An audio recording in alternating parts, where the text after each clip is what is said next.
बिस्मिल्लाहिर्रहमानिर्रहीम।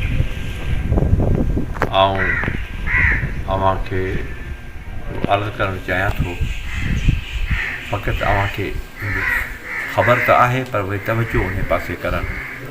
अॼुकल्ह तव्हां ॾिसो पिया त मुख़्तलिफ़ फ़िरका फ़िरकियूं ऐं मुख़्तलिफ़ जेके से गुमराह कुन अक़ीदा से उन्हनि जो प्रचार थी रहियो आहे।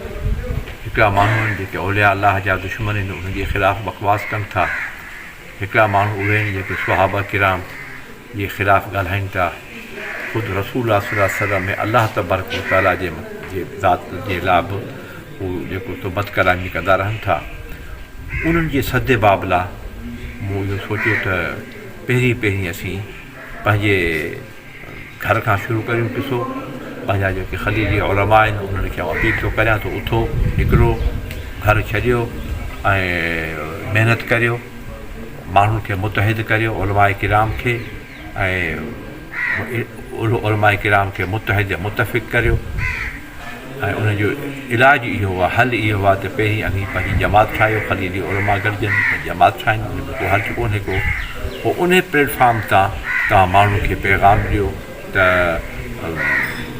मुतहिद मुतफ़िक़ थी उन में करियो ऐं माण्हुनि खे पैगाम ॾेई माण्हुनि खे पंहिंजो करियो ऐं माण्हुनि खे ज़हन माण्हुनि जा साफ़ु करियो। माण्हुनि जा जेके ख़बीस ख़दाफ़ तबक़ात जेके आहिनि उहे मतिलबु त माण्हू तमामु ग़लति क़िस्म जा अक़ीदा ऐं ग़लति क़िस्म जूं सोचूं ऐं फ़िक्र ऐं जेके आहिनि से माण्हुनि मथां मुसलत करे रहिया आहिनि।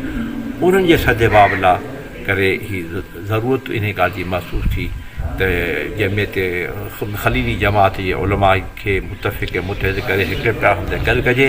पोइ बाहिमी इतिहाद इतफ़ाक़ सां उहो पंहिंजो किसो अॻिते हलाईनि ऐं पंहिंजे ॻाल्हि खे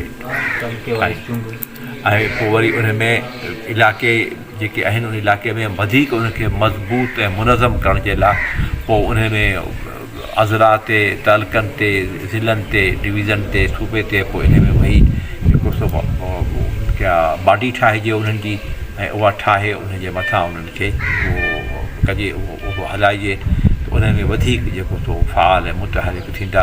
ऐं उन में मक़ामी जेको हिते पैगाम पुॼाइण जे लाइ करे सो ख़लीफ़ो साहिबु सरफराज़ कोराची आहे, मौलवी साहिबु ग़ुलाम जीलानी आहे, हाजी शौकत ख़ान बोज़दार आहे ऐं ॿिया बि बेशुमार मौलवी साहिबु हाजी ख़ान राहिमो ऐं जेके आहिनि मौलवी साहिबु नज़र मोहम्मद दर्स भला नारा वठनि था। सभु पंहिंजा आहिनि, सभु मुख़लिस आहिनि, सभु महिरबान आहिनि ऐं सभु दर्दमंद दिलि रखनि था। पोइ उनजे करे महिनत करियो ऐं हिक ॿिए सां ॿियो साथ ॾियो ऐं मुनज़म तरीक़े सां करे भई कमकार शुरू करियो। वालेकुम अस्सलाम वरहमतुल्लाहि वबरकातुहू।